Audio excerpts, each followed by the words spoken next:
The Joe Rogan Experience. Well, with Saturday Night Live was the first time of. I also did. I did a pilot. I was out in L.A.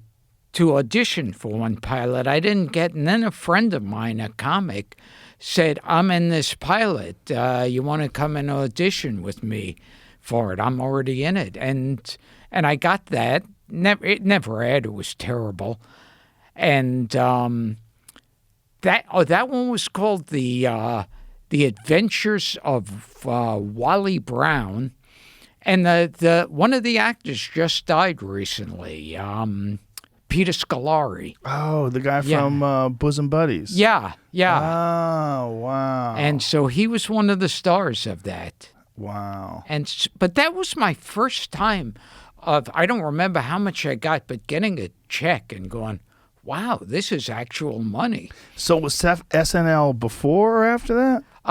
That was SNL was after. Yeah. And you said SNL was terrible? Yeah. The season I was on, like the original, Lorne Michaels left and the original cast left. Oh, really? So people hated the show before it even got on the air. Lorne Michaels left at one point in time? Yeah. I didn't know that. Yeah. And then he came back? Yeah. Then they got in Dick Ebersol was the next one. And, Dick Ebersol was after my season. My season was Gene Domanion. But the idea back then of Saturday Night Live with different cast members, that just wasn't. Now it's like the cast changes every 5 minutes. Right. But back then it was like, no, it would be like saying, like in the middle of Beatlemania, that we're getting 4 other guys to be the Beatles. Or when Friends was on, we're recasting Friends, but just watch it the same way. And so there were news stories and articles saying, how dare they? This was sacrilege. So that's funny. So you were like the second cast? Yeah. We were the second cast, and it's like... And everybody left? Yeah. All the original people were gone, and it was like, you don't want to be the replacement. You want to be the replacement of the replacement, because then you get one guy that's the sacrificial lamb that they throw into the fire, and then next it's like, oh, well, it's better than that other guy. Yeah. Right. Then you come in after you, and then you could actually be accepted. Yeah. Slightly. God damn. Did you enjoy the process at all? No, not really. And I was nothing new. I was always weird.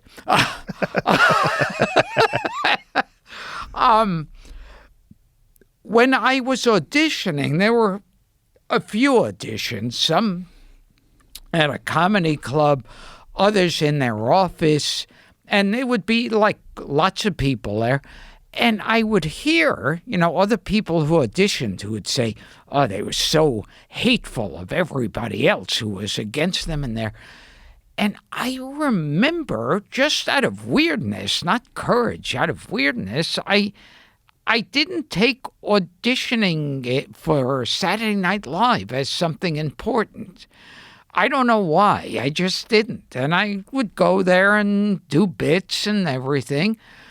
And when I was on it, I didn't feel like, there was a reason I didn't feel like a star there, because everyone was torn to shreds in the press. And then when I got fired from it, I, thought, okay. Oh, the way I got fired from Saturday Night Live, there used to be a table there that they would throw fan letters when there was such thing as fan letters. Now it's, who writes a fan letter anymore? It's all, email and stuff.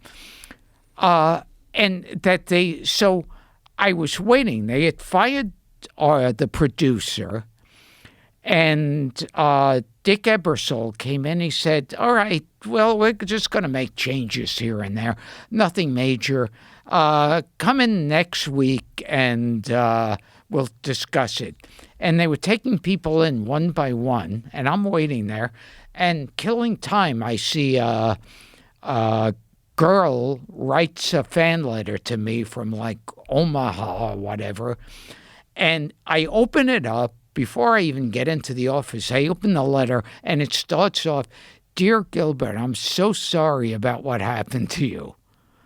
So I found out from a fan letter from some 15-year-old girl. How did she find out? Yeah, I don't know, but she Maybe knew she more saw it than- coming. Yeah.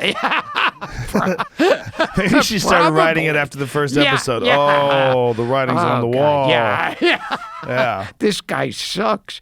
Was it the same kind of environment? Because the thing about Saturday Night Live that I keep hearing from former cast members is that it was like a dog-eat-dog world over there. And yeah. people would be backstabbing people and stealing their ideas for sketches. and Yeah. there was Jim that- Brewer had a horrible time there. Yeah. I remember, like, I didn't like the writers, and the writers hated me. And so one time, to prove it, how much they hated me, they wrote a funeral sketch where I was the dead body. So I just had to lie there in the coffin. That's it? Yeah. Wow. Just to fuck you. Yeah. Yeah, the environment. Phil Hartman said the same thing. He said the environment over there was just toxic. Like everybody was like at each other's throats, and just wasn't fun. They were always like just hamstringing each other. Yeah. Always trying to fuck each other over and ruin each other's sketches, and not laughing at each other's sketches when they were laying them out. That kind of thing. Yeah, that there was like a lot of politics over there, and you had to learn the politics. Mm-hmm. He hated it. So did Jim Brewer. Hated it. Yeah. I think, I didn't have a great time there at all. So those sketch shows are just so different than stand-up. Yeah. Watch the entire episode for free only on Spotify.